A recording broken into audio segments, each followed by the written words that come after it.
Welcome,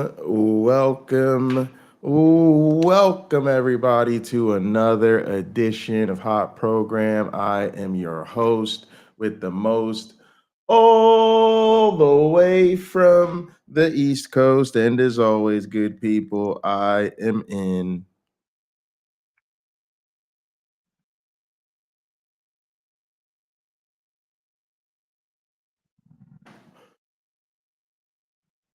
I didn't hit this.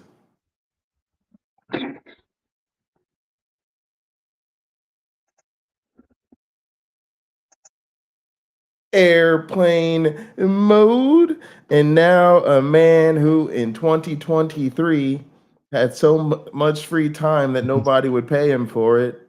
A man who needs no introduction.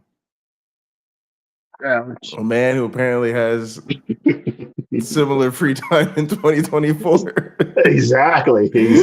Oh my gosh.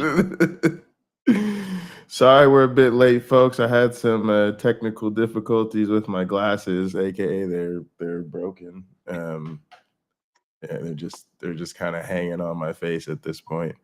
But yeah, let's go ahead and get into this video. We're going to be talking about do apologetics even matter? No, they don't. All right, folks, that's our show. Thanks for joining us. Take care of yourselves and each other. It's funny. There was a question I answered on Instagram that really wasn't for me because I'm an atheist. The woman wanted to know, is it more important to have faith and live by faith day by day, or to become well studied in the scriptures, or both? And I put in my 2 cents saying, hey, look, I'm an atheist, and I am because I read the Bible. If you read the Bible, you might end up walking down this road. So I said, if you don't want that, just stick to your faith. Don't read it. Yeah. Don't read it. Don't get to know it's in there. Which is read interesting. That might be something that's pretty good as a horror movie one day. Like, whatever you do, don't do that thing you were told to do. Become well versed in the scriptures, which the Bible encourages you to know the scriptures. But I read that in a Gallup poll, I don't know how long ago it was, 1 in 9 Christians has read the whole Bible, and that's roughly 11%, I think it is. That's it. So the rest, over 90%, will profess the religion, but don't bother knowing what's in the manual. And they're trying to convince us God wrote the book. Yeah, and Project 2020 wants essentially the Bible's version of Sharia law to be the law of the land here in the United States, which is utterly insane. But get out there and vote, everybody. Explains why there's so many Christians. Yeah, exactly, Robin. They haven't read it. They haven't read it. Mm-hmm. They like the idea of Christianity, but they don't know the realities of Christianity. Exactly. I'm gonna pull this up on my computer, Jay, so I can see the chat. But continue, please. Oh, okay. All right, let's get started. Let's jump into this video. Let's see what this guy's got to say. This is a new content creator for me anyway, called Gospelogeian. So let's see what he's got.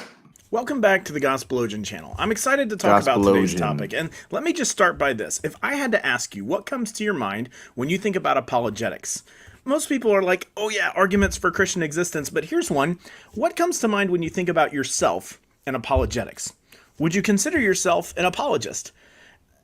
that's why I want to look at the question today. Why do apologetics still matter today? But more than that, I want to look at the relationship between you and apologetics. What relationship should you have with apologetics? And I've got 5 reasons for why I think they still matter. Make sure you watch the video all the way to the end so I can explain them all. And I have a surprising one at the end that I don't think you've actually thought of before. All right, so my thing is, I think apologetics matter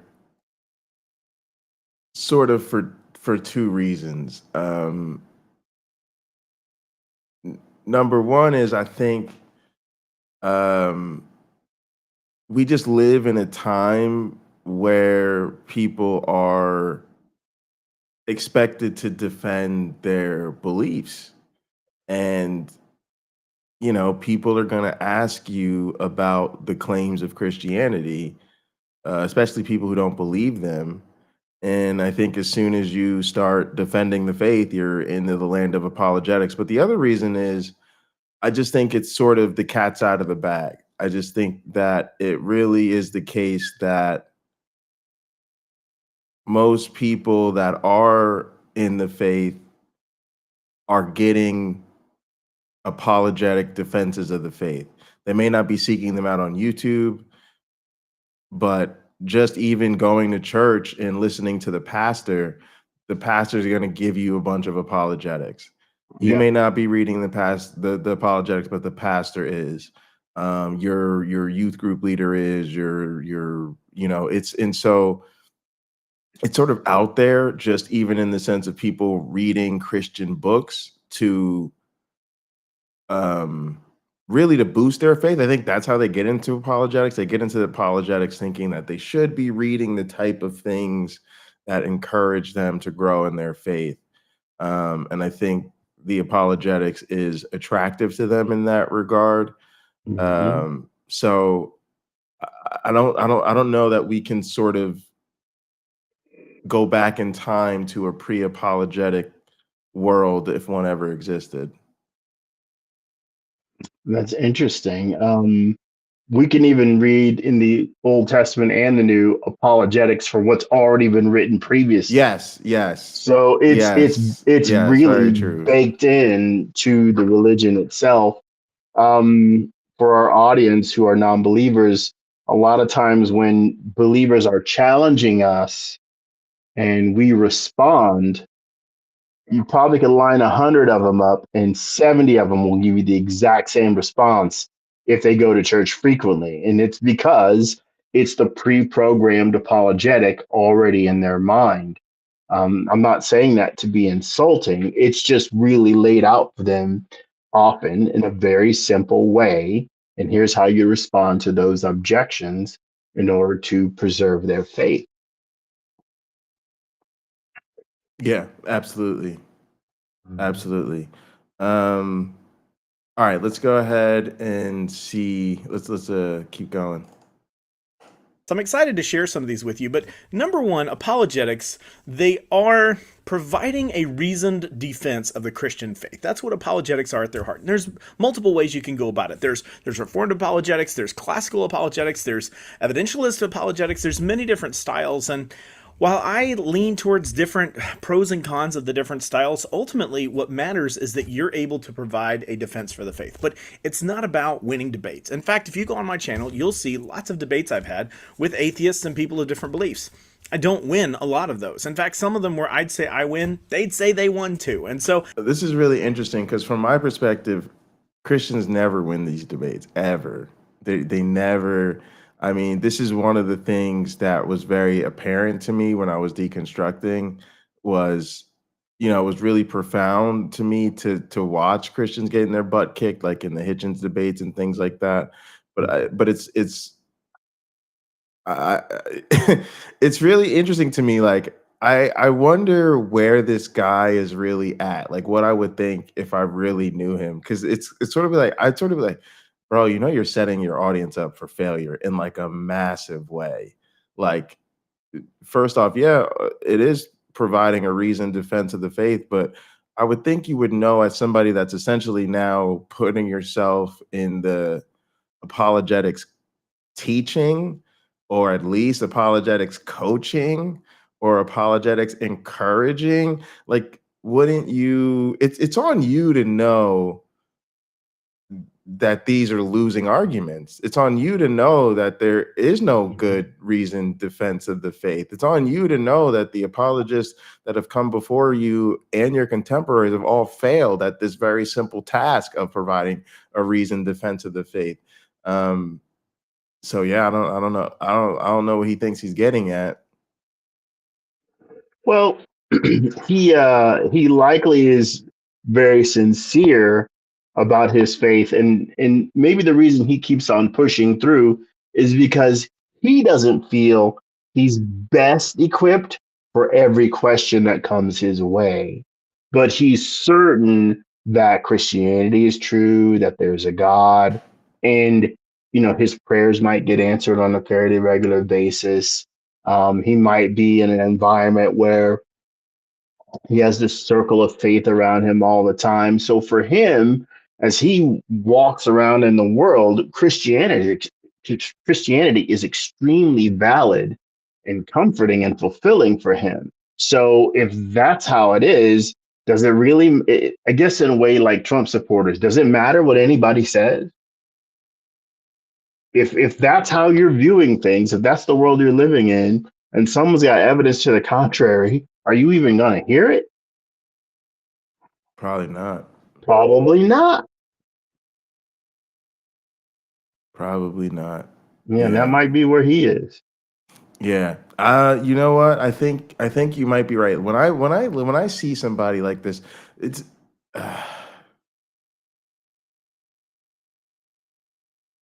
this pains me, but it's sort of like they're really a very deep liar. Like they're like big time liar, or they're not with it. They're not up to snuff, They don't have the competencies necessary to make heads or tails of arguments and evidence and cases. They're lacking major shit, as one might say. So we'll see. Hey, Sumami. Who determines the real winner? Really, what apologetics is about is finding a meaningful way to engage with people and invite them into understanding the truth of the gospel. That's what we want to do. We want to show people that, hey, we can talk about our ideas without getting crazy or going all crusader or nuts on you. We want to show people that we're able to have a defense for our faith, provide an answer for the hope that lies within us, and have a reasonable discourse. And so if that's something that you're like, hey, yeah, I think we should be able to do that, you probably know people in your life that don't understand Christianity at all, or they have a really perverted view, or maybe you've been hurt by Christianity. If you've been hurt by Christianity, realize this.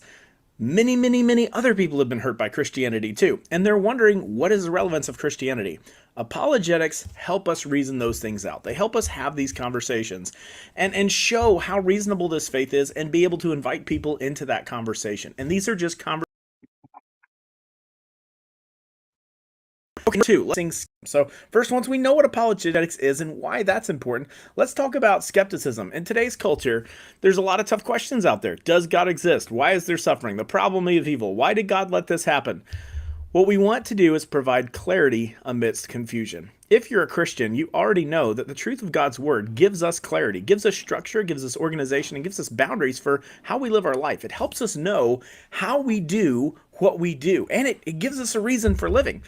We want to address a world full of those questions, full of skeptics. Most people are taught from the time they enter school all the way through that there is no God and they should question everything. Okay, He's just throwing so much out there. He's going like a mile a minute. But he ran through a list of arguments as those arguments are defenses of the faith, when in actuality they are problems for the faith. They are issues that come up that sort of resolve to doubt that there is a God, or at least that there's a God that is an approximation of the Christian God. So yeah, I don't really know what he thinks he's what he thinks he's getting at here. It's really weird. I don't know. Like, I'm starting to see the longer I listen to these people, the more I start to shift into dishonest mode. The more they start to sound like they know exactly what's up, they know exactly what they're doing, and they're just in some sort of space that's I would say holding in tension something between a grift and a cope. Mm. You know, part of it is double down on Jesus because, you know, this is who they've made themselves to be. And so this is the only way they can be in the world. And then part of it is coping with the fact that they don't have it. Yeah, I think there is did you see the movie Memento? Memento. Memento. I don't remember it. Guy Pearce, probably his best acting role. Guys, it's tough to describe.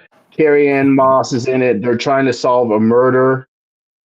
Like, what happened to this guy? And this guy has short-term memory loss, like really bad. You think he does anyway. And he's just lost in his own world in a sense. So I think to some degree, what happens in the movie is when you watch the very end, you get the idea this is a game he plays on people. And he plays it very well, that he has all these problems. He has short-term memory loss, really bad. We, as an audience, we grow to be sympathetic for this guy because you do want to know what all his tattoos mean and all this. He's trying to figure out all these clues to this mystery that for the appearance at the end, wait, did he create this? And he's just trying to take more people out with his dastardly plan. I think to some degree there is in Christians, the idea that I must maintain this belief. Regardless of what occurs, this belief is worth having.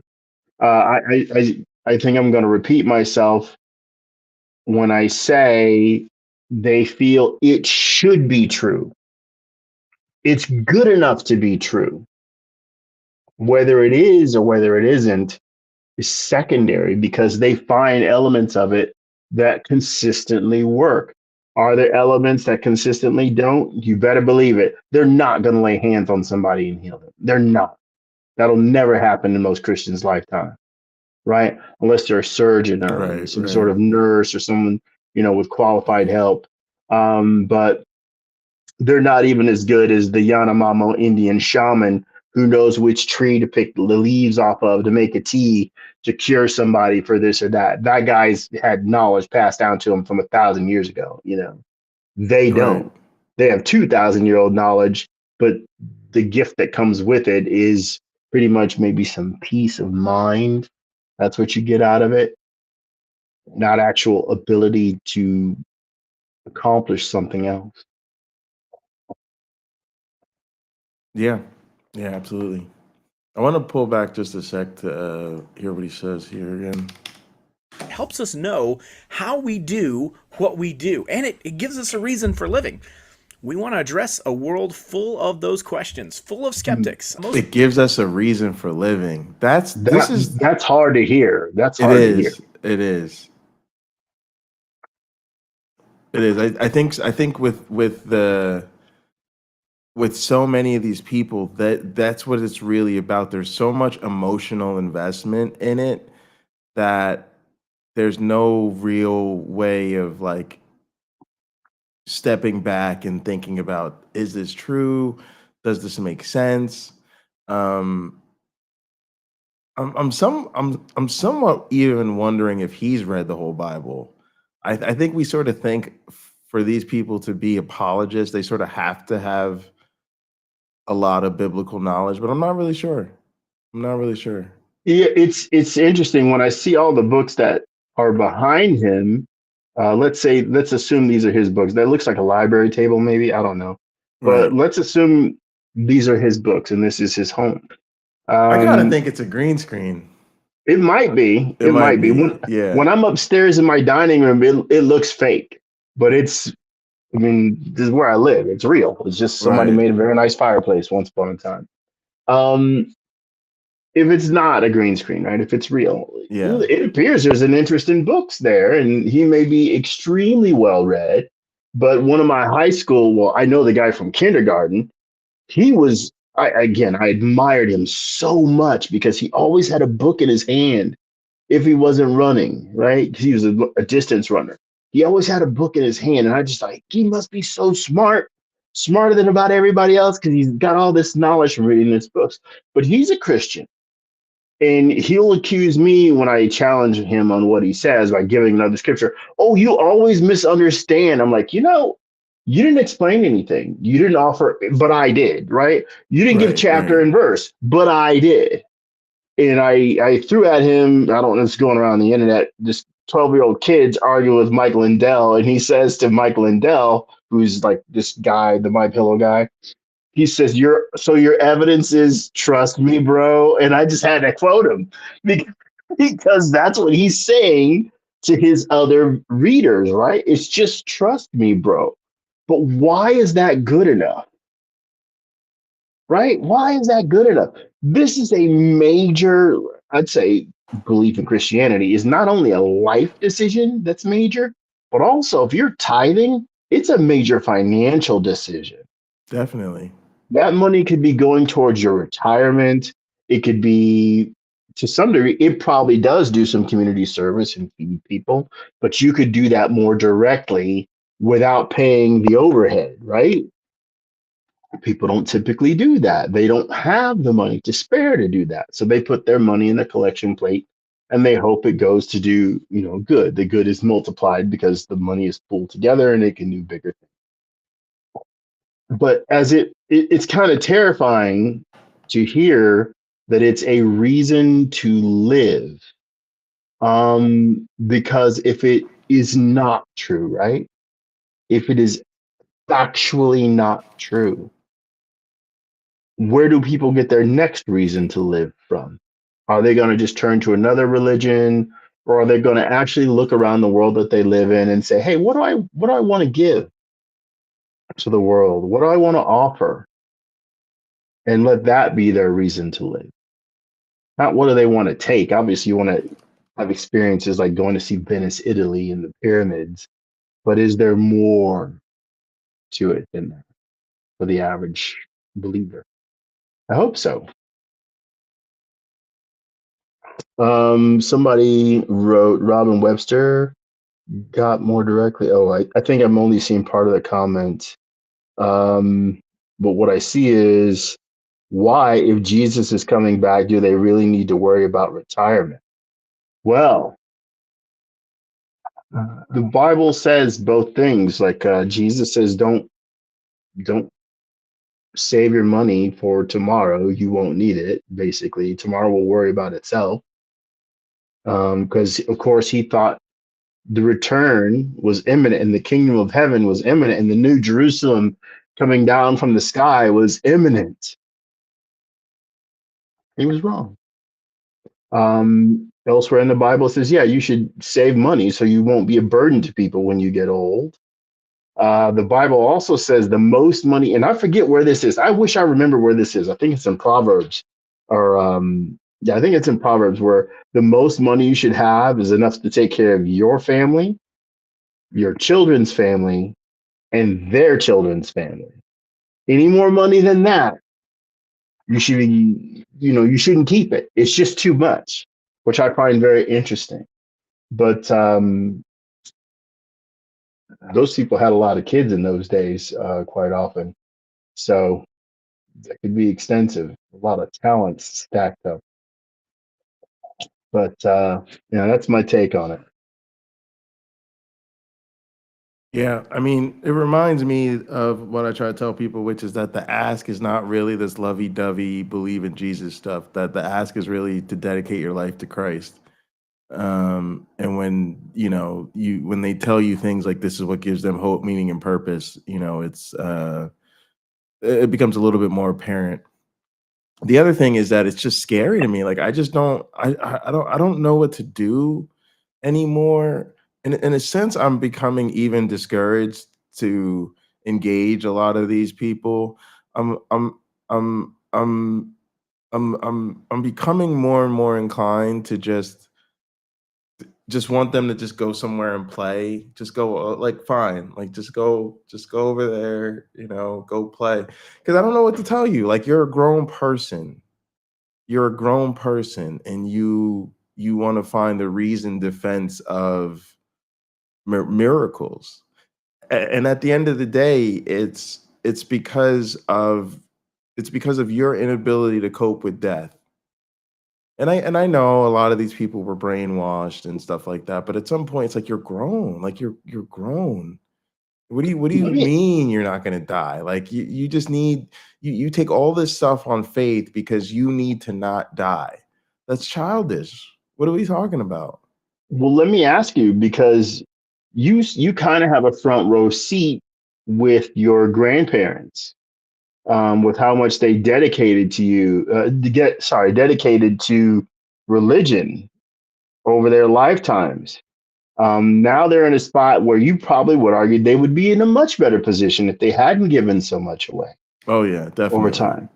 So is that part of your frustration where like I can't even, because again you're trying to convince That's frustrating, them but maybe. also Okay. just that there's nothing special for them. You know, they're getting old and dying just like everybody else gets old and dies, and their Hmm. body betrays them just the same. There's no even extra dignity in dying like a dignified like um death, right? It's just as Hmm. ugly and as nasty as anybody else in those final stages of life. And so you don't even have to say or ask the question, but you can feel the like what did God do for you, yeah. Yeah, I have a different situation with my mom. My mom did give a lot of money. She didn't have a lot of money. She gave a high percentage of what she had Yeah, to yeah. televangelists and things of that nature. That's been stopped now that my sister is managing her money. You're not doing this anymore. But What'd she get out of it other than a little satisfaction and showing her gratitude to the God that she felt had blessed her by allowing the family to get by, right? We just got Sure, by, you sure. know. My mom rarely could ever take us to see all her kids to see a movie because we Mm, just didn't have the money. right.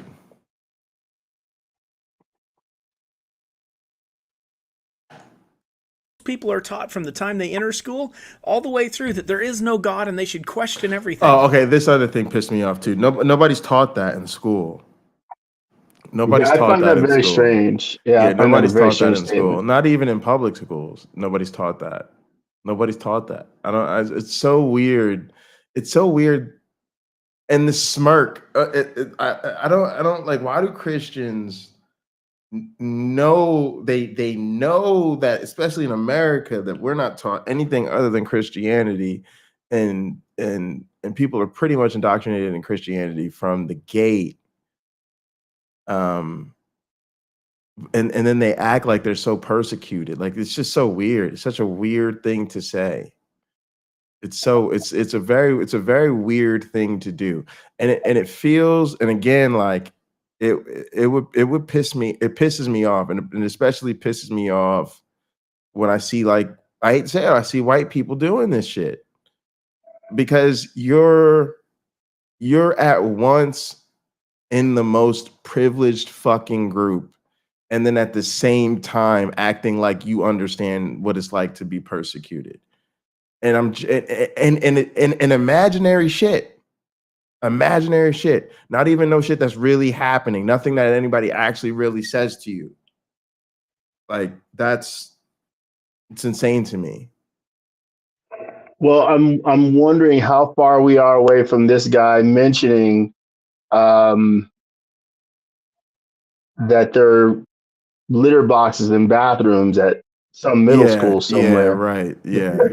And there are kids that want to be considered to be cats and dogs. And, I think he's buying into the idea that when they took prayer out of school, what it means is nobody is allowed to pray. Like no student is permitted to offer a prayer. Yeah, I've heard this narrative Okay. with some people. So no students allowed to offer, prayer. So I'm getting phone calls and texts like crazy It's right all right. now. He'd be mistaken, of course, to think that kids are still allowed to pray. It's just, administrators and teachers aren't the ones to be leading prayers, getting kids that don't want to pray. That's not part of your education. Right. And may I just say, while we're on that, what does it say about the value of the Christian faith if you're a parent that wants it to be taught in school, but you won't teach it at home? Because the chances are most parents aren't teaching their children basic physics in the home. They're not. Pocket Lock, are you frozen? Yeah, I no, think no, I'm I'm good. frozen. I I'm think good. everything is frozen. No, I'm good. We're good to go. I don't think that's helping us very much, especially as we look at the What's rise of mental happening? health. Can you hear? You can't hear anything? You might have to refresh. I don't know what's going on with him. Let's swap these.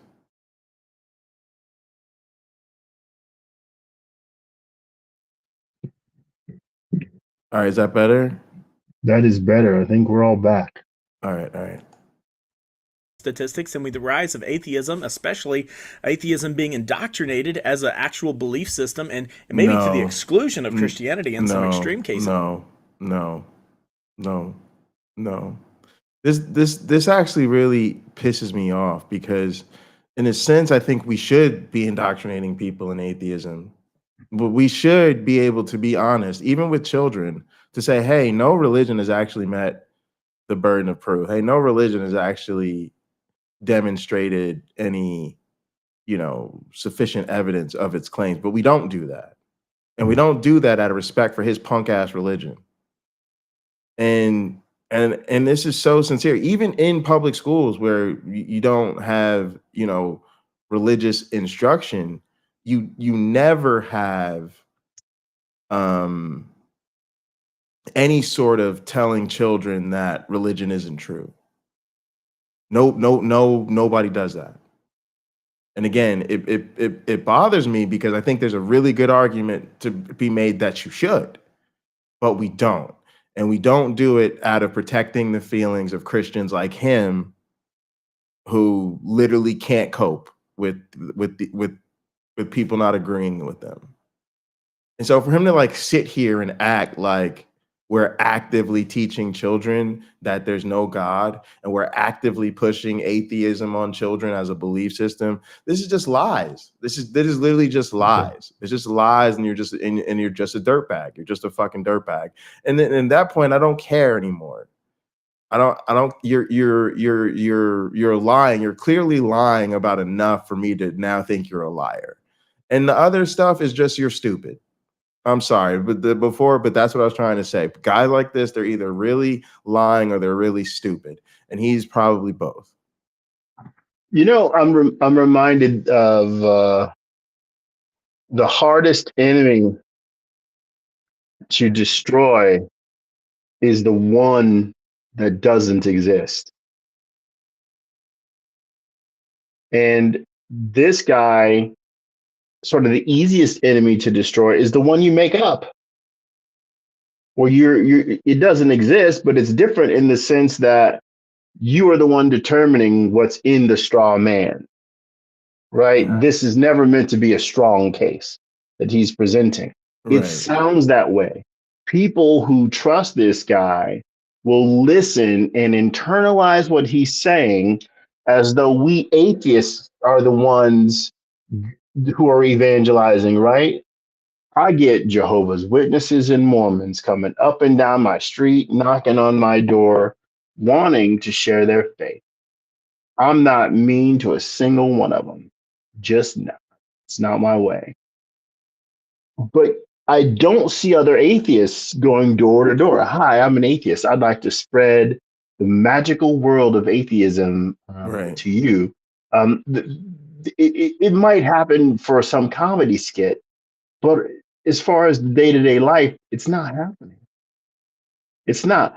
Our tool of kind of saying who we are and defining ourselves, I think that's more what atheism does.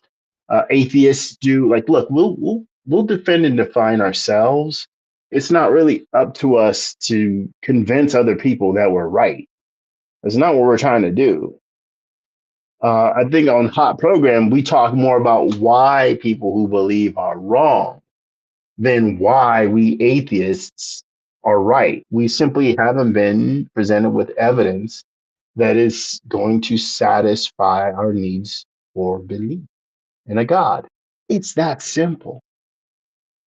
Yeah, There's no other baggage and there. I'm even going a little bit further than that. I'm Okay. just we know that humans evolved. Literally, we understand human origins. We know how humans got here by facts. It's facts. Evolution is a fact. We understand it's a fact. We know how planets were formed. We know how the stars were formed. It's over. It's just over. It's just I'm sorry, it's just over. Especially for any sort of notion of a creator God. It's over. It's over. And religious people just need to grow up. I'm sorry, but this is not going to go any other way.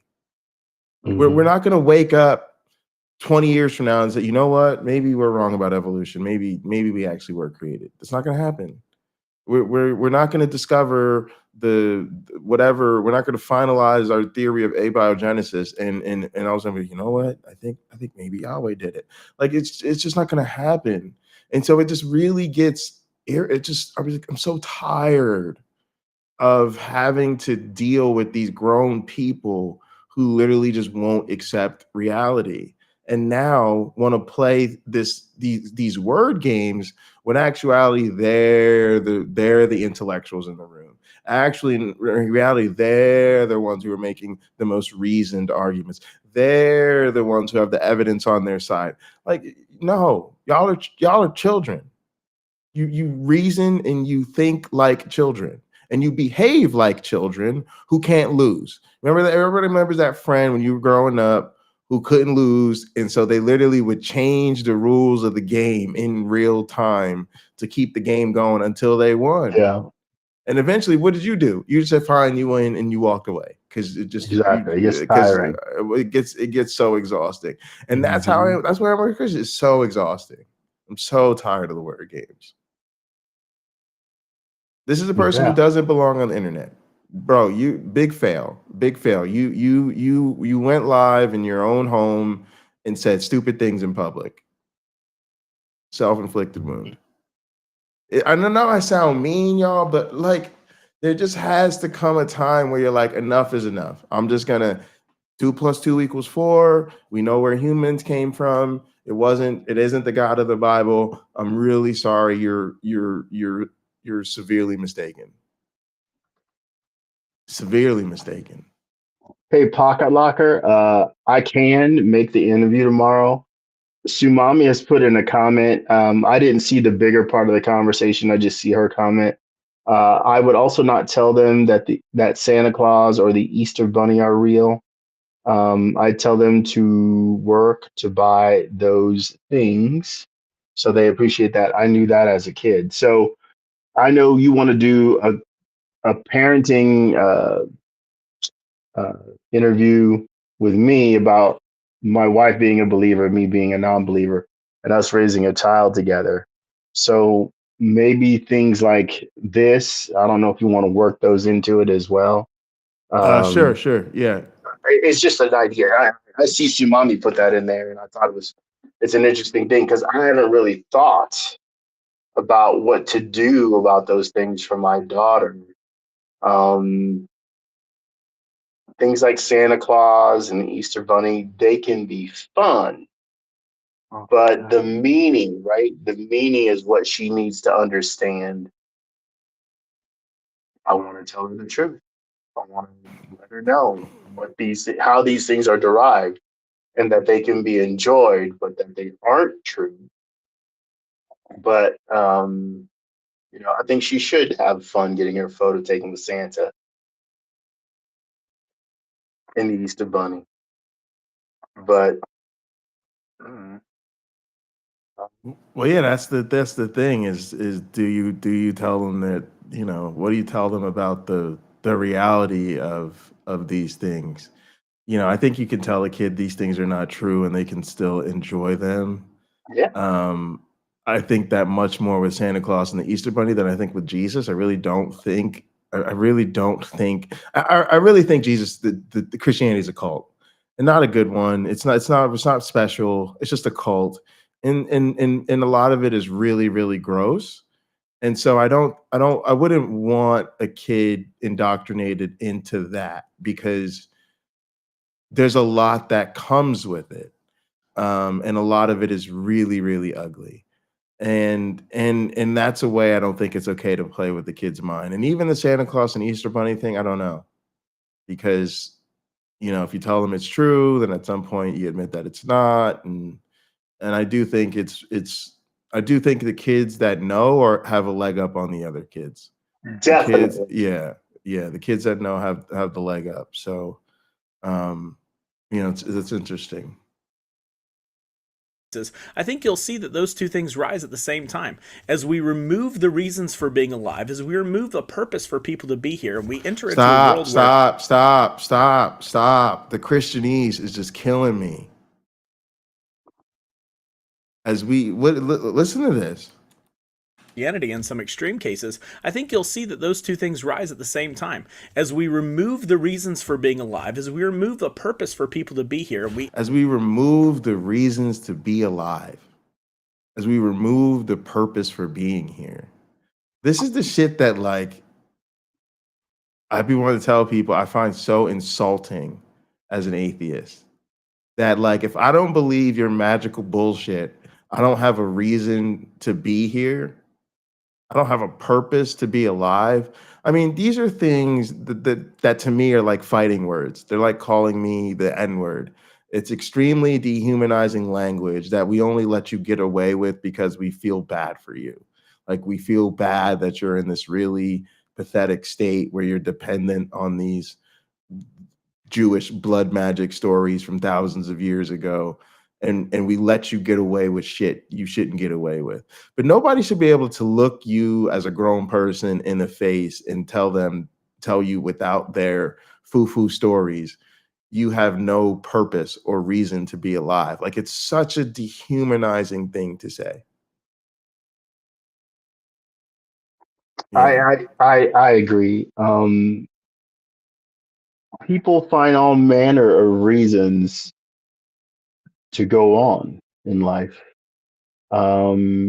Self-satisfaction, just helpful to others.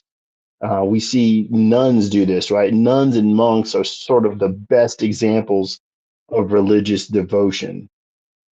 They're not the priest who becomes a favorite, right, and gets all these gifts or whatever. They're just sort of behind the scenes a lot of the time, doing the heavy lifting to keep the church running. A lot of Christians aren't willing to dedicate themselves at that level because they want other things. Those other things are more their reason for being alive than their faith is. Right? Whether you're a guy who rides dirt bikes and you got 7 kids and you try to get them all into riding dirt bikes, or you're just a lineman out repairing power lines, or some FEMA employee who's just exhausted right now because they've met 600 people today, down in Florida trying to help people. There's all sorts of reasons, and faith in Christ is far from being a chief reason for most people to be alive. I don't need to do a survey. That's just a fact.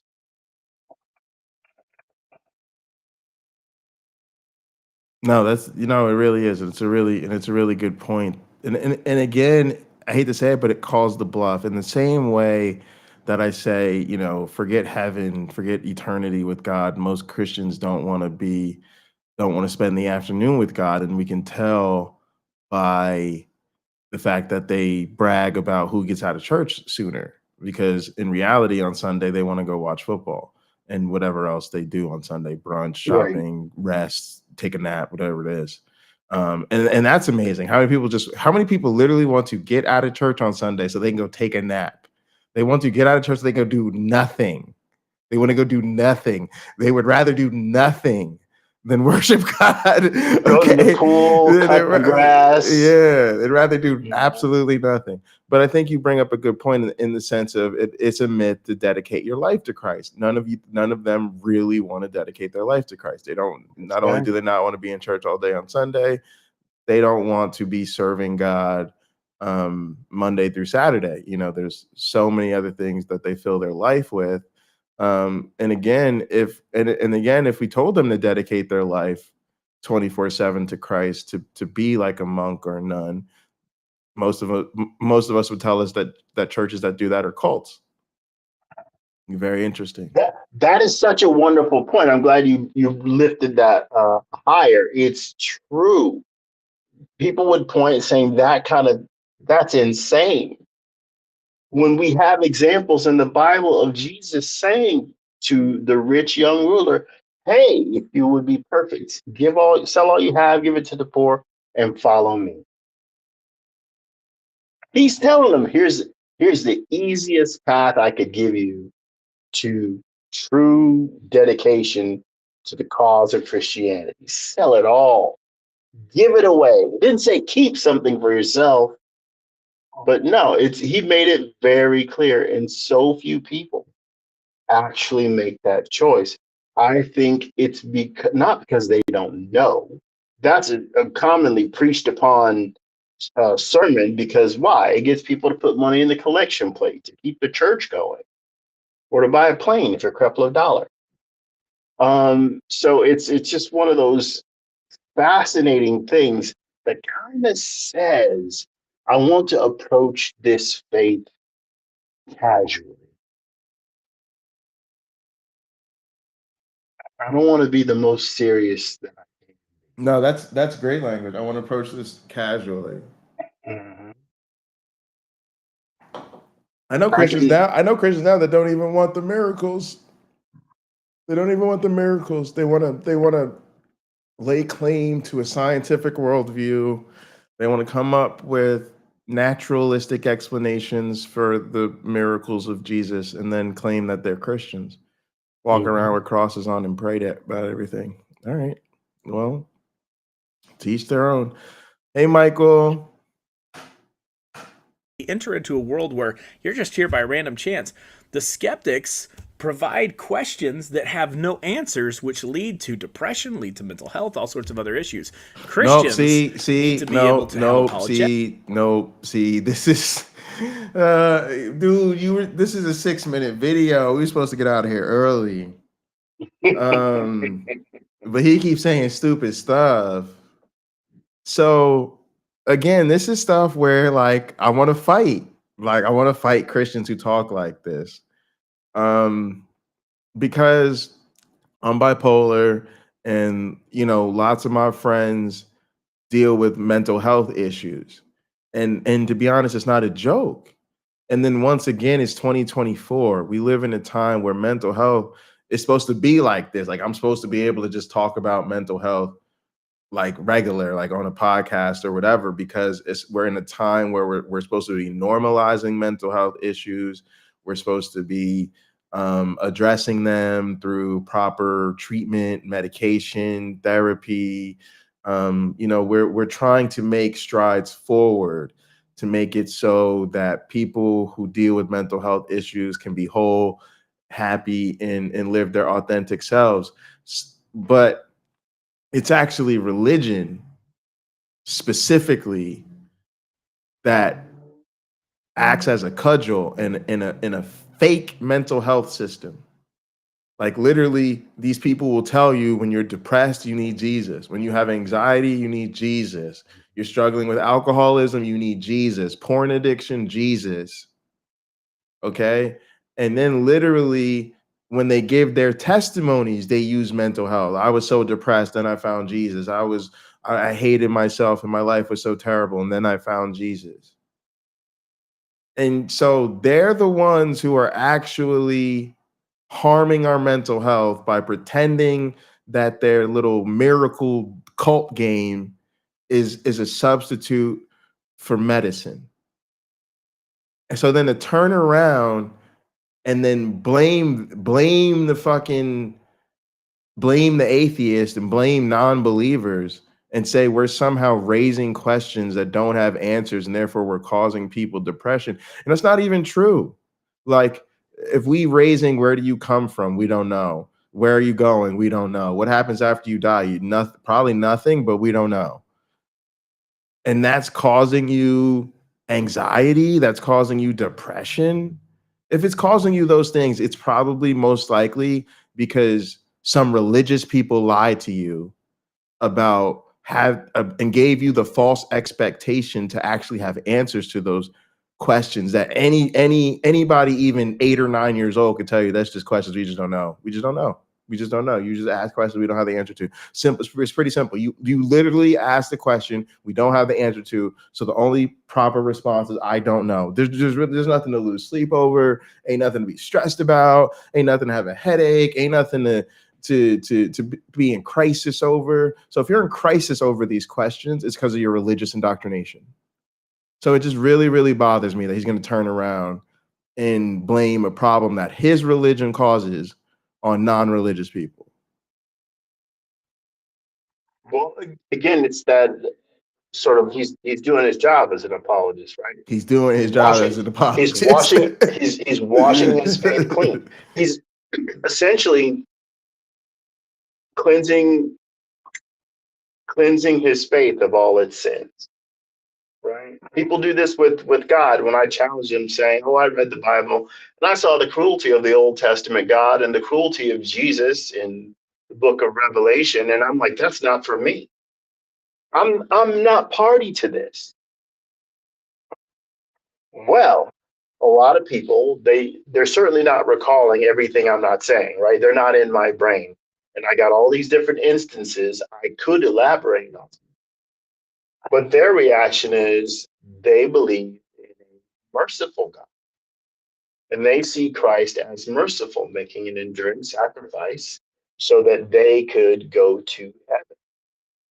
The question of why God would send anyone to hell to suffer and burn for 5 seconds doesn't cross their mind. And when I bring it up, like, why would this be necessary? God has his reasons for doing the things he does. Well, then why does God allow for children? I literally addressed this last week with someone because they said, like, all things work together. God finds a way to bring victory to each and every situation.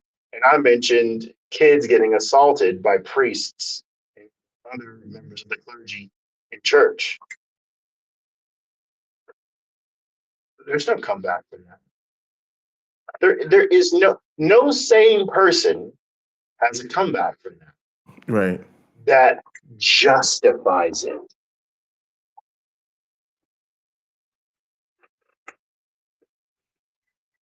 And it's systematic and it's prolific.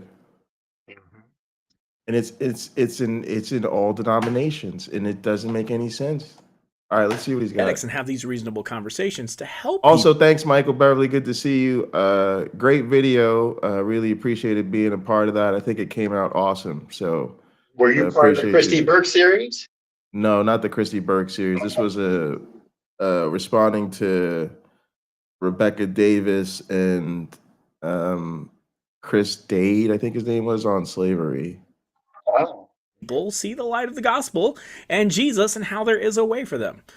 Number 3, and this is an easy one, but strengthening believers. Apologetics builds up believers. I cannot tell you how many different subjects I know more about now. I feel the same way about this that I felt with Michael Behe. It builds them up only to be broken down. It builds them up in a fake way, like Michael Behe with intelligent design. You get Christians all into intelligent design. That might build them up. It might really make them think there's scientific basis for their stuff and there's really good. But when they get to somebody like me and I start asking them very simple questions, can you show me one peer-reviewed paper that supports intelligent design? I don't need the tens of hundreds of thousands that support evolution. I'll take one that supports intelligent design, right? And they can't produce it. That's going to be a problem. Yeah, when they realize we don't teach intelligent design in science curriculum because it's not supported by any evidence, yeah, that's going to be a problem. When they realize every credible science under the sun doesn't support it, that's going to be a problem. When they realize it's lost all of its judicial cases because it's religion and not science, that's going to be a problem. And it's going to be the same thing for apologetics. Like, yeah, it might make you think you got some stuff, especially when you in church or you're at a little church luncheon and y'all batting around your little apologetics arguments and telling each other you're doing a great job. That might work out. But once you get to YouTube or you put some of that stuff on social media or have lunch with an atheist friend and try some of that stuff out, you're going to go home with your ass handed to you. And you're going to be like, what happened? So it's kind of like you were saying earlier about the scripture. I would say don't get into apologetics, because you get into apologetics and give you a false sense of confidence. It's gonna be like learning like fake martial arts. It's gonna make you think you can fight. And it would be better for you to not get into fake martial arts and then know you can't fight. If you know you can't fight, you'll avoid confrontation. Right? Exactly. But when you think you can fight, you're ready to throw down. Then you're gonna get your butt kicked. You just might find yourself in a very bad situation. Yeah. Than I used to. Not an expert, maybe, but no more, because I had to study it out because someone asked me a question. I think one of the reasons many people don't go into apologetics is they're like, what if I get asked a question that I don't know the answer to? Good. If you get asked a question you don't know the answer to, then you get to go study it for yourself. Your faith will be built because guess what? The Bible has the answer. That answer is in the Bible already. And then you'll be able to go share it with your friend. And through those conversations, that's oftentimes a doorway for the gospel to be opened. So if you don't know the answer, this is another problem with religious thinking. They think that the answers to life's challenges can be found in a text that's thousands of years old. That was written as a piece of religious propaganda. It's a very, again, we could be friendly about it, but it's crazy. When you think about it, that is an insane expectation. It's 2024, and they think there's nothing that can come up in 2024 that can't be answered from the Bible. We have a treasure trove in a lot of these old books, like the writings of Marcus Aurelius and Plato, the stories about Plato, and many other people, and even religions that are older than Christianity, that give us parables that we can apply to a lot of things. I'd say to most things. Maybe space exploration, you're going to come up short. Maybe a lot of things in what you study in genetics and biology, probably going to come up short. Very short. How to manage your family, how to manage money, you're going to be spoiled for all the choices that you have. The idea that Christianity heals all wounds is clearly mistaken. Look, there's problems Jesus didn't bother solving himself, right? Like slavery. He just let that stay in there. The God of the Bible essentially gives you rules and regulations and how you can sell your own kids and who you can buy and under what conditions. And it's just wrong in doing that, right? You can say it was a different time if you want to. That's true. And wouldn't it be great if we had better morality now than we do? Wouldn't it be great back then if they had better morality than they did? Well, I'll be honest. I would think an all-powerful, all-knowing God would be smart enough to institute some of those better rules than the awful ones that we find in the text.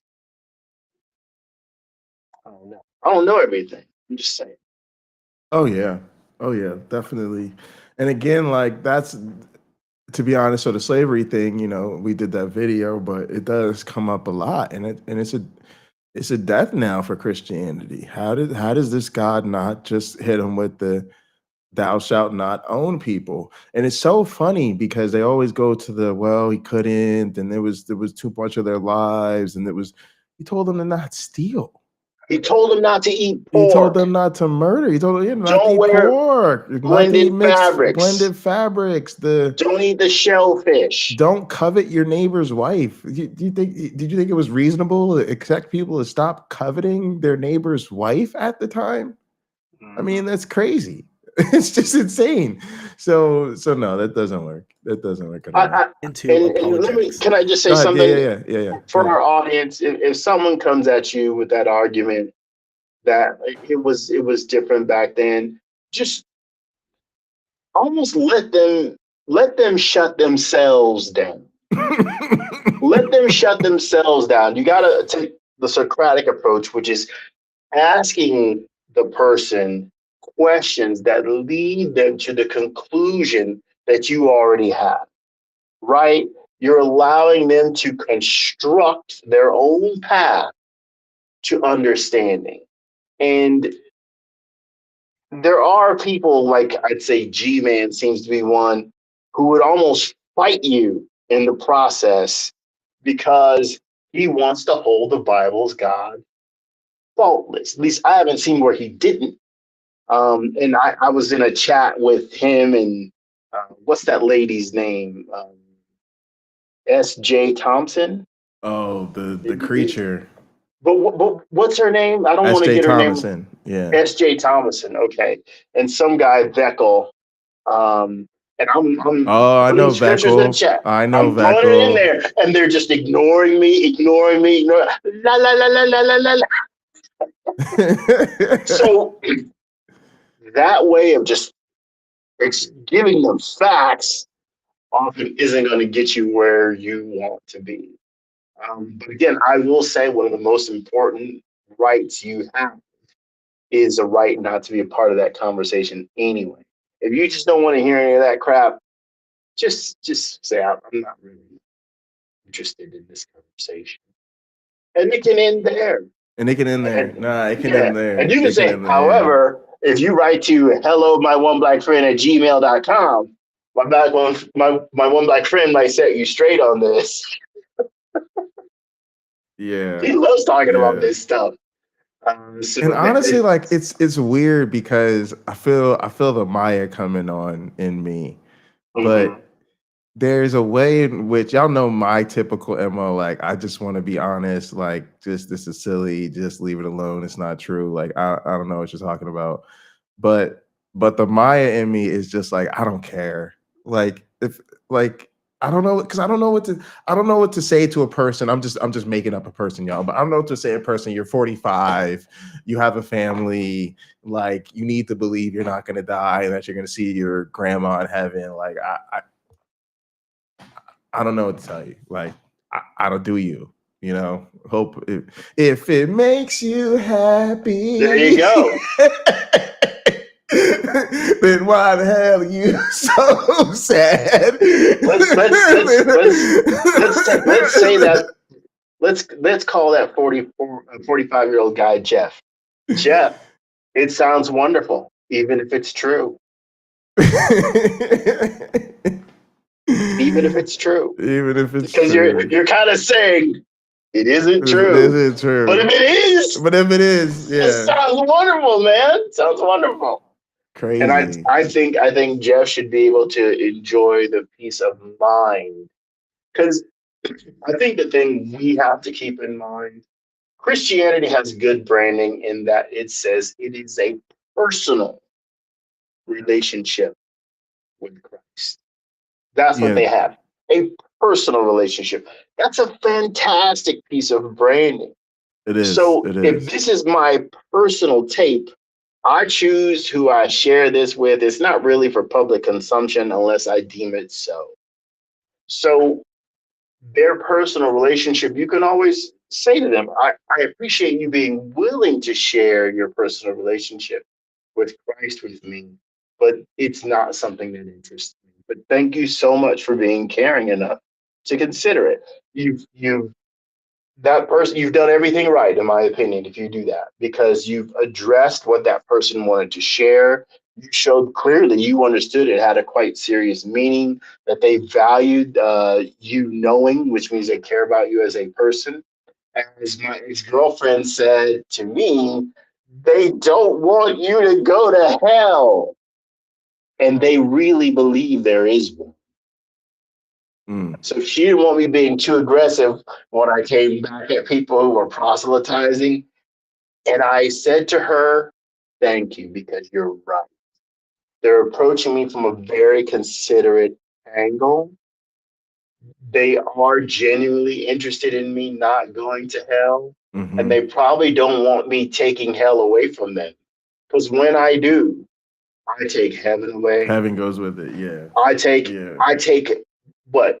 Untold number of years. I love the balloons. The I never glory of know. God. I never know why the balloons popped up, but that was a perfect time for the balloons to pop up. You know, my thing Wait, is, I What put it. balloons? There were What balloons that balloons? popped up over your camera, and it's just a thing that happens sometimes. I don't even know. I don't think anybody's ever figured out when, where, or how. But so the thing that's interesting about that is I put that to somebody recently, but I always do the flip. I always say that, like, I was a little down or a little bit like, ooh, there's no such thing as heaven. But then I always say that letting go of hell made it okay. Like that was the big thing. Like, you really just want to get rid of hell. But yeah, I do think it depends, because there are some people who I think are more motivated by heaven. For me, I was clearly more motivated by hell. I was willing to let heaven slide if it took hell with it. But you're right, there are other people who, to be honest, they've probably never even really considered hell, because they've always seen themselves as, in the favor of God or whatever. And Yeah, so they're getting rid probably of doing. heaven is really tough on them. Yeah, they're probably not living in a way that is very unrighteous, maybe mildly unrighteous, Yeah. but nothing serious. Yeah, maybe I wasn't really, maybe I had Like doubts being a about the way I was dangerous. living. Yeah, maybe not being a dangerous person, or having the cops slow down every time they drove past. That guy's up to something. But yeah, the allure of heaven is certainly intoxicating if it's true, even if it's true, right? But the idea of hell, it's terrifying. Yeah, that's why I was more motivated by that. I guess also probably didn't have as much confidence. Maybe I was like, you never know. You never know. All right, let's see what else this guy's got. This is Sure. so Next, bad. engaging the world. Yeah, we want to strengthen believers, but we need to engage the world. If Christians just sequester themselves into their churches on Sundays and we never share the light of Christ with anyone, and we're never interacting with our world, then we're not going to do a very good job with the Great Commission, which is reaching other people for Christ and creating disciples and baptizing them and training them and teaching them how to go out and go make more disciples. All right, so I think the Great Commission gives them, like, whatever they want. Like, whatever you want in Christ, just take it and claim it as part of the Great Commission. I think it means literally go forth and evangelize to the people. I think it means make disciples of nations. I think it means take the government under your control. I think it means kill your enemies, whatever you want. Whatever. Sorry, No, guys. I don't get government control out of that. I don't. No, Because that's because we disagree, but I think they get it in the make disciples of nations. I just think they don't have to overthink it, and it's there for the ones who want it, you know? But yeah, so for me, I'm just saying, but here's the question I really have for you. Do you think Mhm. apologetics is really the beginning of the end? this is what I wonder, because like I said, they're doing all this stuff. They're sending the people out there. We know the trends, the religion sort of declining, the nuns are sort of increasing. Is apologetics going to make this any better, or is it just accelerating the trend? I think it's accelerating the trend. I think the fact that there are inconsistencies in the story of Christianity, right? The stories of Jesus, that's the beginning of the end. The flaws are there from the jump. What year was Jesus born? Square that circle for me. It can't be done. Yeah. People gonna try. Now wait a minute. If this isn't true, then why should I believe anything else? You can't even get his birthday right. My best friend's mom, love talking about her.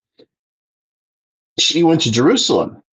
So I don't know what they said to her on those tour buses, but she is like super duper pro Israel. Nobody over there can do any. None of them can do any wrong. Oh no! And I asked. Oh no! I asked, like, did you get to see Jesus' tomb? And she was trying to recall where it was because they did go somewhere. And I said, "This is the church. It's in the Church of the Holy Sepulchre." She goes, "No, it's somewhere else." And I found that curious. And I Googled it. There's more than one. Yeah, there's a bunch. How can it be? So if historically, when we look today, we find conflicts like that, right? Did Jesus walk around for 50 days, and the thing they don't to get, heaven, and then come back going, "I'm tired, you know, I got to stay down here with y'all"? And the thing they don't get is that that's them. That's not non-believers conflicting. That is conflicting Christian narratives. That is these believers saying it here, these other believers saying it's here. And what do we have to do? We just noticing they can't be. He couldn't have been born both places at the same time. That's right. Another enemy is literacy. At the time the Gospels were written, it was rare, right? Literacy was rare. What was it? Maybe 10, 11% of the people. It was certainly a small percentage who could read and write in one language. Now, pretty much every kid graduating high school can read. Another accelerant is the internet, because, and I'm not the first person to say this, a 14-year-old kid could sit in church. They got a friend that wants to transition. They have like one or two friends that are gay, and they don't feel that they're perfect all the time. They think trying to be perfect is hard. So when that priest or preacher is up there saying things that are hateful things about their friends, they can fact check them in real time. And they may not trust anything out of that guy's mouth because he's already wrong about people they care about. So the fact that when you combine all of those things, the church is on fire. Okay. You just brought up something. Okay, but this is my thing, and we should do a whole episode on this. But basically, another reason the jig is up for Christianity is they can't lead the dance morally. They can't, and they never have. Again, so kind of brought this up when I was talking to Michael, but it's like the push for women's equality was against the church. The push to extend that to all people was against the church, right? The push to end slavery was against the church. The push, right? So all of these things means they've never been able to be that beacon on the hill. We've never been able to look and say, "Oh, what are the Christians doing? Let's follow them," and the world becomes a better place. Instead, it's always us making the world a better place against them and literally having to drag them until they finally say, okay. And for the most part, they never even really say okay, right? There's still churches that to this day will never have a woman minister, or women are not in certain positions of leadership. There are churches that to this day do not accept gay people, or will not ordain them, or will not marry them. Some form of sanctioned institutional exclusion, right? There are still churches to this day that are supporting these bills that they know are about suppressing the black vote. And pastor gets up and preaches and gives his support for them candidates in the goddamn pulpit on Sunday morning. It's just almost, again, hilarious to me that they keep pretending that what they get from this is moral when, like you said, a basic teenager in 2024, before they even walk through the door, they know enough to know that they don't agree with the morality of the church. Exactly. Now, fortunately, we all have met a Christian who, again, I wish I knew what chapters and which verses it was in Ezekiel. It seems to be a predictor of Christ, of Jesus coming along and forgiving sins, cleansing sins, making up for the sins of the Father, right? Making up, as I was listening to it, I listened to it on audiobook one day, and I'm thinking, hey, that sounds like Jesus would come to be sacrificed for God's sin. The Son is paying for his Father's sins, making things right. Because when you think about it, if you're Jewish, you're going to Sheol after you pass away. And there's sort of this open door. Y'all just come on in. We take if you're Hebrew, get on in here. Come on. We love you. Come on down. And we can see why that would be a lovely thing, where they're welcome and they're welcome in and they're not treated horribly for that, right? Yeah. And I don't know where if it says like, oh, if you did XYZ, you're gonna get your butt kicked. But you also have to think like this is an all-powerful God who literally, and again, it's such a silly story. Like, this is the thing we have to start telling Christians. This is a really silly story, and we don't believe it.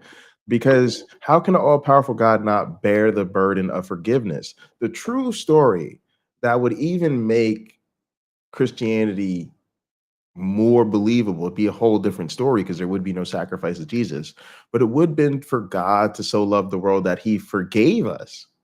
Forgiveness means bearing the cost. If you have you have a puppy and the puppy poops on the carpet and you forgive the puppy because you're trying to potty train it and that's against the rules, it doesn't make the poop go away.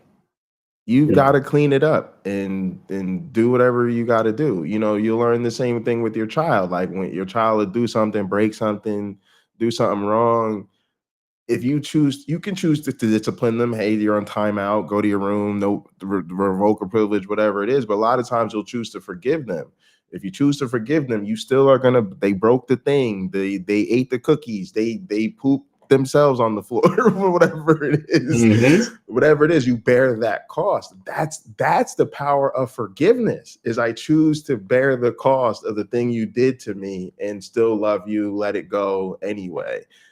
This God is not forgiving when he's like, I must have justice. I must have justice. Fine, I'll murder the innocent one. Like there's nothing about that is a lovely, beautiful story of forgiveness. And we can do this as people. We forgive as people.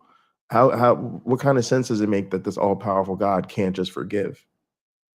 Right. We can agree. Mercy might be better than justice for some people. For most things, it is. For Adolf Hitler. Wait, hang on a second, real quick. You said just quickly. You said the kid comes into the church and they have a gay friend and there was something else, and then you said and they know they're not perfect. That's why the mercy is better, because it's more humane. We recognize our own imperfection in others. That's right. That's right. If you have an Adolf Hitler, maybe you don't give that guy mercy. But if you have someone else who stole food so they could feed their family or themselves, you do.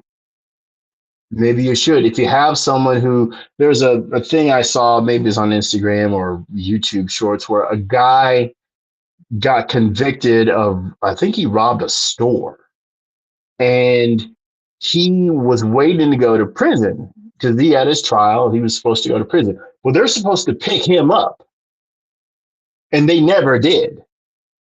So 13 years goes by. He has a family. He starts a business. He becomes like a very helpful member of the community. And when they went to release him from prison, they found out he was never there.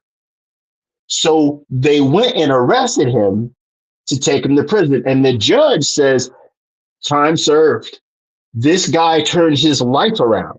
This is who we want. We want people like this guy walking around in society. So let's not punish him for getting on the right path. Mm. You know, he figured it out without a prison. He didn't need prison walls to come to his senses. He figured it out. There's a victory for everybody. We can agree, right? Most of us, from the time we're young to when you say, let's say you reach your 30s, there's a whole lot of things that now you won't do again because you figured out that's not beneficial for me. That's not what I'm trying to do with my life. When you figure out what you want to do with your life and you finally get to a position where you can start achieving that, it feels different than you don't know how you're going to make it through next week. So you go rob a store or you steal, right? Or you inject this into your veins just to get like 10 minutes where you don't have to feel how awful things are. Yeah, yeah. But you All right. certainly don't need God saying, oh no, somebody stoked a fire down there in hell. I got so-and-so lined up for entry, you know. No, we don't need this crap. All right, let's let this guy go. We are called to engage the world around us, and apologetics is one of the fastest courses into that. I'm not talking about two guys on a podium who are yammering at each other and no one knows who wins. I'm talking about when I go out and I want to witness to people and they need to have real conversations about their faith. Apologetics provide that foundation of defense for me. And then lastly, and this is the fifth one, and I told you I had an answer for you that I think might surprise you, and that is, I think the more we look at our world, the more we look at how crazy it is, and we see some of the agendas being pushed by radical groups that's trickling down very quickly, there's a complete loss of objective truth. Whoa. All right. So that was a lot because that was where he shows his conservative hand and, you know, it's sort of we need apologetics because it's going to stop the woke. We got to fight the woke. But Jesus was woke. Yeah, Super duper woke. but now Jesus is going to help us fight the radical agendas, and then Literally was the radical agenda in his time. And then he hit us with the because without this they've lost objective truth. Like, oh my goodness. Now, can you define goodness. Can you? I know you're not him. The right thing to do is to ask him to define objective truth. What does that mean? What does objective truth mean? I don't think it means anything. I'm not even going to entertain it because, like I said, it's a conversation we only have with apologists, which means it's nothing. If it's only a conversation, here's how I judge these things. If it's only a conversation because apologists keep bringing it up, then it's actually part of a defense for religion. Does that part make sense? Mm-hmm. Right, because they're only talking about it, so it's part of their tactic. So it's a defense of religion. If it's a defense of religion, it's really a conversation about theology. So I don't need to entertain it because we're already talking about magic. And so I find this to be the case because if you think about it, nobody else talks about objective and subjective truth. That's only they do. We do like, is it true or not? If I told you, forgive me, excuse me 1 second. I'm going to mute myself. If I tell you the Cowboys, beat the Steelers by 14, you're gonna look it up and see if that's true or not. And that's it. There's like there's like true and not true. That's it. That's all that's practical for most of us. Subjectively true, you're already trying to do something I don't like. You're already going to, oh, I'm in my religious land and there's different truths and there are some truths we all share, but some truths that are personal. Like, nah. But yeah, that's my only thing. Is just that in reality land, there's just true or not, and Right. all these special qualifiers of truth are only useful to apologists. Well, I'll say I agree with you. Not everybody needs a fire truck, but the fire department probably should have one. So yeah, not everybody needs the term objective truth, but apologists do. Yeah, That's their no, they definitely do. That's their fire truck for sure. yeah, they need that. I don't think it's the panacea that they think it is. I also want to say Right. this. It's fundamentally anti-science. It is, and I know that sounds a little bit weird, but it's the idea of like, he knows that most people would say the scientific method is the best thing we have to get us at what approximate objective truth. And so he's trying to turn this around and actually say, no, religious apologetics is what we need to get us objective truth. And without religious apologetics, we can't have objective truth. And this is why, and I really do feel like when people say this type of thing, this is where they reveal their hand, that they don't like education. They don't like science. And it ties right back to what he said earlier when he was now in school the entire time they're teaching you that you know God. These people are angry about education. They're mad about learning. They hate learning. Learning makes them really upset. They hate what goes on in schools. They hate science. They hate public officials relying on science and education to make public health choices or public policy decisions. Like, and again, it's really hard to figure out, how do you cooperate with people like this to make the world a better place, because we don't seem to even agree that that's the common goal. Yeah, I think I think making the world a better place should be a common goal. Now, if we ask him what's the path to that, he'd probably say, well, there need to be more Christians, or he'd use revival. some Christian ideas. But using Christian ideas aren't necessarily bad. It's when you're trying to say, well, we need to force everybody to be a Christian. Right. You need to force them. That isn't the path either, because it's just not for everybody. I have in my closet upstairs multiple sizes of pants. And it's not because I can fit them all. At one point in time, I was thinner. It was spectacular. So rather than throwing those pants out, I desire to get myself back down to a weight where I can still fit those pants. When I can be consistent in that, I can then give away the other pants because they just won't be necessary. Everything doesn't work for everybody at every point in time. We have to understand that, because everything doesn't work for the same person at every point. Right. One of my marketing teachers, he said this early on in our classes: if you don't know where you're going, any road can take you. And I think what needs to happen to make the world a better place is we all need to imagine together what we want that place to be like. And then we all need to decide what our workload is going to be in that. We need to break up in teams, and our teams do their part to get us there. It's not saying that, well, my religion is superior. Clearly, this is the superior way. It isn't. It isn't, because you don't have a perfect person in that church. Not one. And you're not going to. And that's okay, because the rest of us aren't perfect either. But that doesn't mean we can't get to where we want to be. And when we get there, he can still be a Christian. I can still be an atheist, right? The imam can still be an imam. The Buddhist can still be a Buddhist.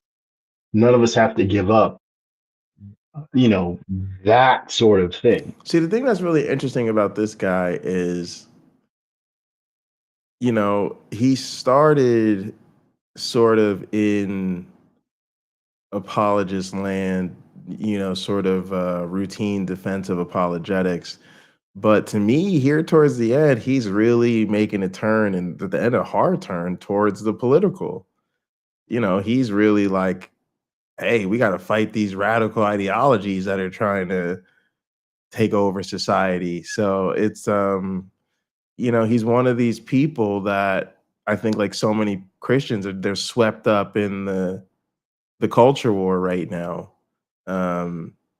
And I think that's another big problem for them. I think paired with apologetics, it's interesting. Like those are two things I think are really harming Christianity right now. Well, I think the woke ideology thing, when examined, as you and I have done here on Hot Program, we find out that Jesus was woke.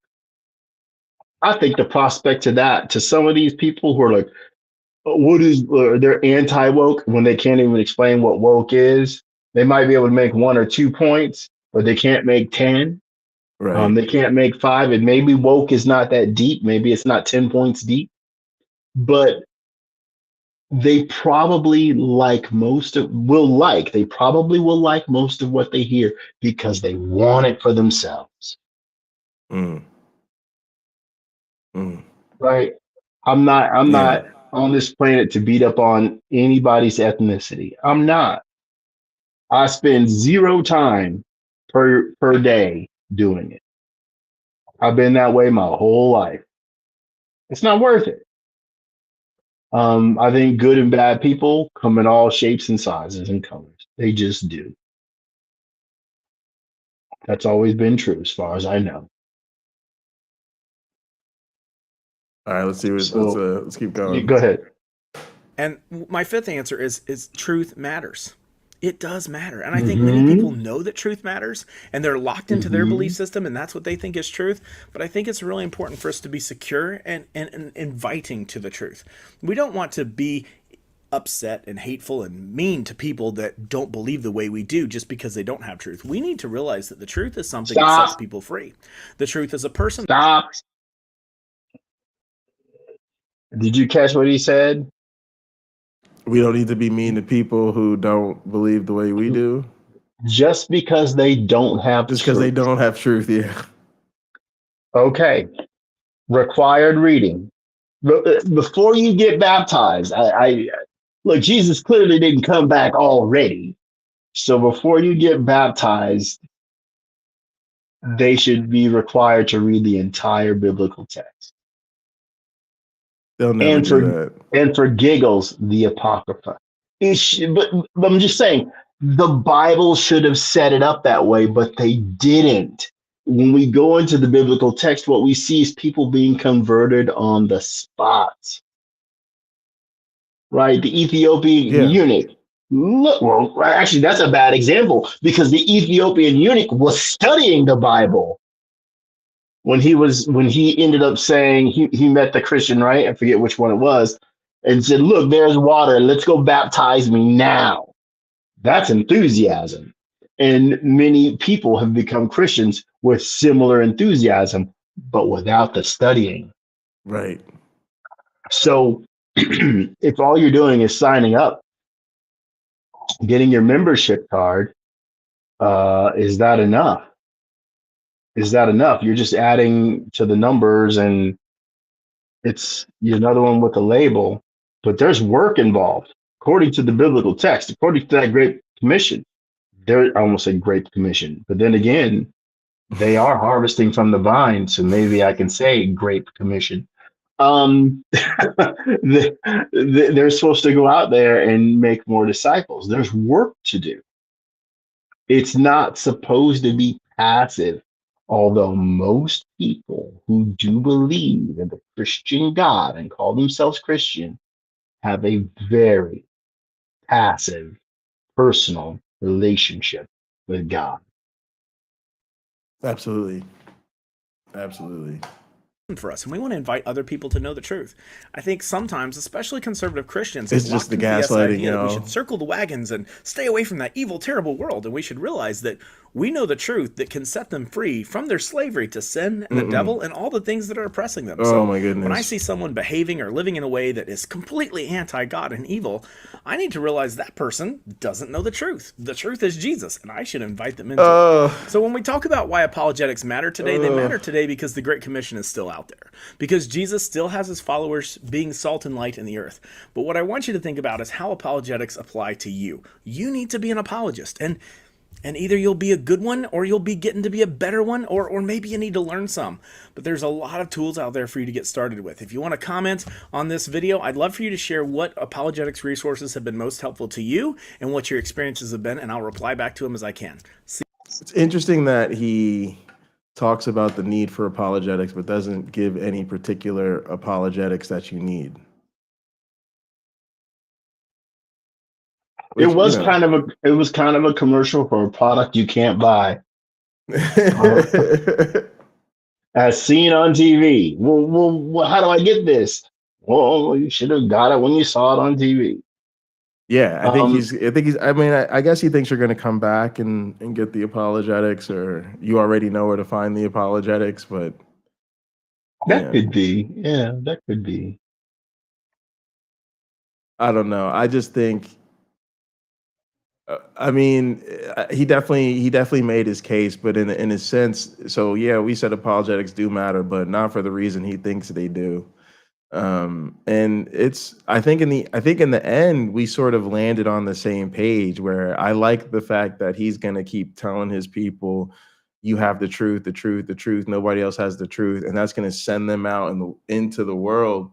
And then that's when they're going to be trapped. They're going to be like, oh, now you're going to deal with people who actually do have the truth, and they do know the truth, and they do have the evidence, and they do have reasoned arguments. So I think in the end, he's helping bring about the end of Christianity, but he doesn't realize it.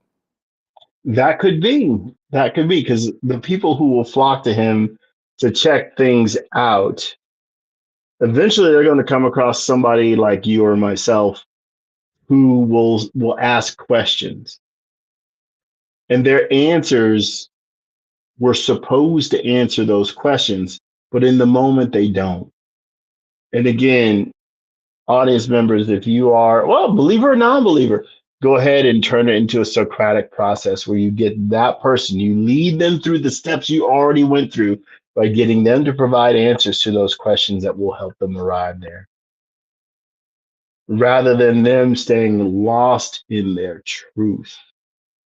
And it is a truth that condemns you just for being yourself. Yep. Not worth it. Not worth it. Not worth it. I don't even see the appeal. It's very hard for me to understand the appeal of this faith anymore. I think it's community. I think and community is a wonderful thing. For instance, it's been a rough year for me financially. I got Christian friends from 20 plus years ago. Let me know if you need anything. And one of them, I loaned her husband, her ex-husband now, the money to go on a date with her 20-some years ago. And she said, I want you to keep sending me pictures of your baby, because as you need things, I'm just going to send them to you. Okay. She's raised her 3 kids. Yeah, I'll just send them to you. I'll just keep them, keep it coming. Keep it coming. All right, that's fine. They're all types, right? Some people won't do a darn thing, and that's okay too.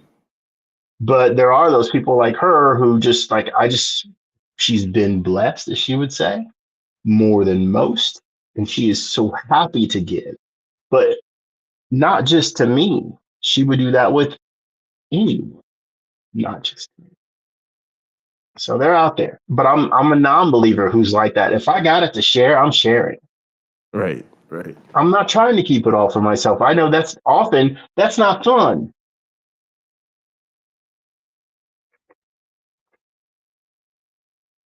No, it's not.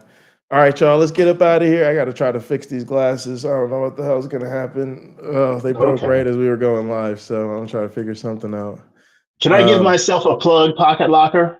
Yeah. Can I give myself a plug? Okay. So I started to post a few videos about my truck. Eventually that channel is going to become more, at least I wanted to, about the financial side of restoring a vehicle. But the hashtag is 1957 Sunburn Truck, all together. Hashtag, so # 1957 Sunburn Truck, and you'll see those videos on there if that's something you're interested in. One of my videos had like 800 views. I'm like, you got to be kidding. Oh my goodness. Yeah, I was like, all right. Keep Good that job. up. Good job.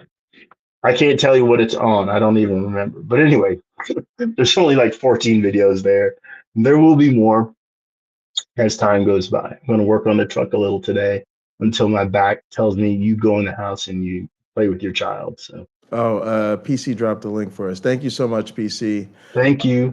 All right, and as always, like the video, subscribe to the channel, leave us a comment if you're watching later. We appreciate all that good YouTube stuff. Yes.